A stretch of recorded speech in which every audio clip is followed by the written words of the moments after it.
After years of refusing to sand or buff my jewelry pieces because it seemed like way too much work, I just recently got a new buffing wheel and I am in love. In this video, I'm going to show you 5 things you can do with the buffing wheel and 1 thing you shouldn't. Hi there, Sandy here. Welcome to another Friday Findings video at keepsakecrafts.net. Samantha from Jessama Tutorials very kindly sent me this buffing wheel and I have been having fun with it. Like I said in the intro, for the longest time I refused to sand things. I just hate sanding.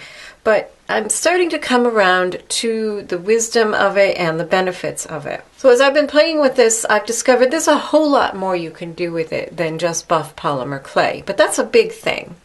So first of all, I have this attached to my husband's Dremel. I need to get my own and maybe a little flex shaft, which is just a long cord, so you don't have to hold the heavy tool. If you're doing a lot, it could get fatiguing. But more on that in another video. What I want to show you is what I do with this buffing wheel. You can't use the buffing wheels that come with a Dremel on polymer clay because they're just going to be too harsh. You need something that's very soft. Now, as I was thinking about buffing wheels, I actually did make my own, and this one works pretty well. This is some layers of denim that are stitched together. I'll have a link to the directions by Cindy Lietz, the polymer clay tutor, explaining how to do this. This has worked pretty well, but I really like just the size and shape of this. It's very nimble and easy to manipulate. The first way you can get a shine with a buffing wheel is to buff a polymer piece after proper sanding through the grits. What sanding through the grits means is that you start with a low grit, and it depends on the material you're using. For polymer clay, somewhere around a 300 or 400 is coarse enough to start with, unless you have some major shaping that you want to be doing. It's coarse enough to start with and remove any lumps or bumps. And then you gradually go to finer and finer sandpaper. So with sandpaper, the higher the number, the finer the grit. So I would go from 400 to 600 to 800 and 1,000, and sometimes I skip the 12 and go to 15 and 2,000. They come much finer than this, like for automotive, but you don't really need to go much finer than that for polymer clay. Your piece will feel beautiful and smooth and so much nicer than even the smoothest brush-on finish. Once you have it well sanded, now it's time to buff. I mean, you can get a little bit of a sheen, even just the sanding. I don't know if you can see. It has a little bit of a sheen just from sanding. But now let's bring out a shine by buffing. When you're buffing, you want to be sure to hold the piece firmly because the tool is spinning very fast and it can send it flinging off into the corners. So pay attention to what you're doing and then just observe basic safety with any power, especially power rotary tools. Make sure that you have long hair tied back. Don't wear loose clothing or have dangly jewelry. Just touch the buffing wheel lightly to the clay. You don't need to add any pressure. Just skim it along the surface of the clay. So a light touch with the hand that's holding the tool and a firm grip with the hand that's holding the piece. Be sure to keep the tool moving. Don't hold it still in any one spot. It can heat up that spot and can damage your clay. So just keep it moving all over your piece as you buff, and you'll see that beautiful shine come up. The better job you do in your sanding, the better results you will get with your buffing. Now before we go any further, I want to caution you that what you are doing with the buffing wheel, although it may not seem immediately apparent, you are removing some material. It may be a very small amount of material, but you are removing some. Just like with the finest of sandpaper, you are removing some. So take a look here at these 2 pieces. The background here, this pinkish background, was made with pan pastels. It's baked on the clay. It's very firmly on there. I can't scratch it off with my fingernail. However, this is what was removed by the buffing wheel. Oh, and look, it's getting shiny, but at the expense of my colors in the background. So if you have surface effects that can be removed, don't buff them. and not unless you want to remove them. Also keep in mind that some things aren't quite what they appear. This is a swirly lentil bead. They're fascinating to make. I have a tutorial in my Etsy shop on making these. I'll link to that. Now this design does not go very deep. The way the process works is that you are actually smearing, as you swirl, you're smearing clay and pulling it from the outside to the inside. So it's a very thin layer, this design. And you can see on this side, I managed to remove a fair amount of it just with a few seconds of the buffing wheel. You could see some of the layers of the depth. This wasn't one of my favorite beads, so no worries. I ruined it just for demonstration purposes. So take care, pay attention, do a test before you take a buffing wheel. However soft and fluffy and benign it might seem, do take care before you take it to your precious pieces. Another thing you can do is give a sheen to anything by buffing dried Renaissance wax. These are a couple of pieces I made with a tutorial from Christy Friesen's book Flourish. I've never been a big fan of the brush-on finishes. I just think they often take our polymer clay and make it look like so much cheap plastic.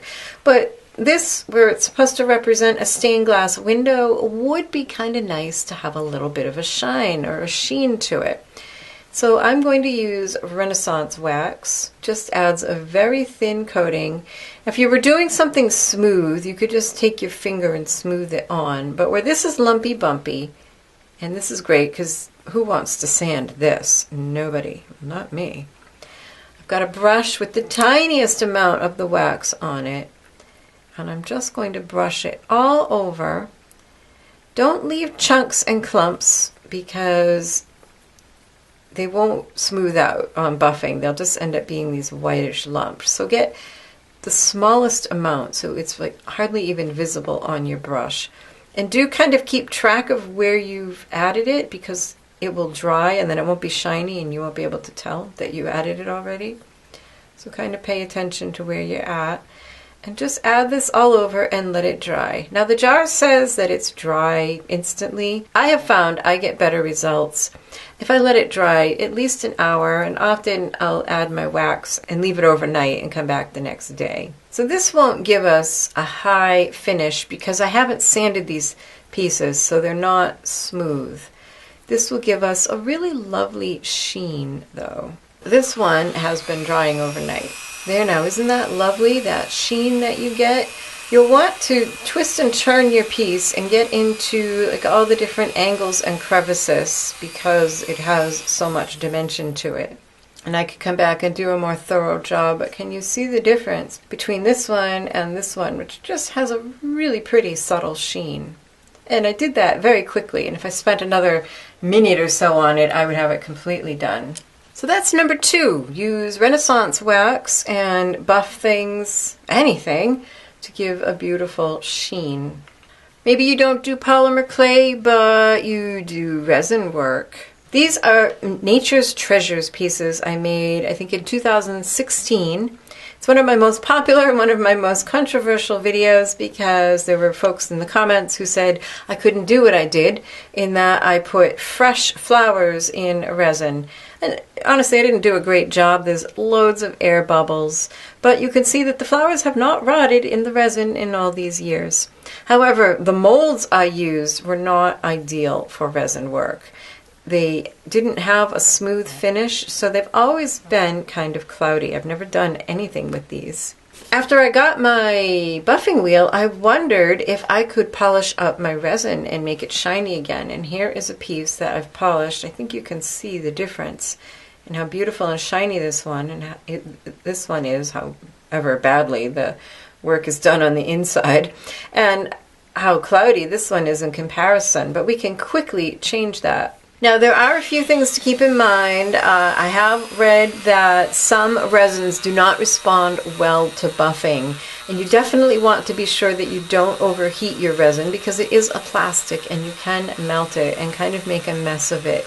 So you probably want to test the particular kind of resin you're using with buffing at the speed you're buffing and make sure that it works before you do a piece that matters to you. The folks at Little Windows Resin put out a video a couple of years ago, and I got this idea from them. I always want to give credit where credit is due. It was just to do a demonstration, show you with a piece of tape the difference, because it can be a little subtle. I mean, when you put these side by side, you really see the difference. In that video, they also introduced me to a product I had never heard of. It's Flitz Polish. It's a metal, and it works on metal, and it also works on acrylic. They have different metal, plastic, and fiberglass, which resin is plastic. This might be a little harsh to use on your polymer clay. You'd want, again, do some testing. You just want to use a very small amount and spread it all over your piece. Now, in their video, when they did this, they just used the cloth to do the polishing. But using the buffing wheel will make quick work of it. Now you can see that beautiful shine that's coming up, and also the big honking air bubbles I left in there. Wow. But let's peel off the tape. So you can see it does a great job. You might want to do a better job on your initial resin than I did, but anyways. And now as we peel off the tape, can you see the difference?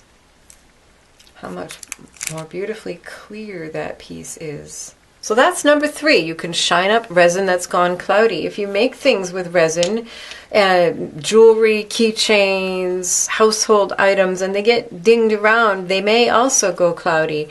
So you can use a little polish and a buffing wheel and get them nice and bright and shiny and clear again. I hope you're finding this video useful and helpful and inspiring, and that it's giving you lots of ideas for things you can do with your own creative work. I love making these videos for you here on YouTube, and I want to always keep them free, but they're not free for me. They cost me quite a bit in time and energy and supplies, materials. And so one of the ways that folks who really love my videos help out is by becoming a supporter on Patreon. And in return, I love to give extras to my patrons, including up to 2 bonus tutorials every month. So if that sounds like something you'd be interested in, check out my Patreon page. Another thing you can use your buffing wheel on is to polish metal jewelry, or really anything metal. You can use this same Flitz polish or any jewelry polish that you have and really bring up the shine. And one thing I like about doing it this way is quick, and I love that this method, rather than like dipping your jewelry in something,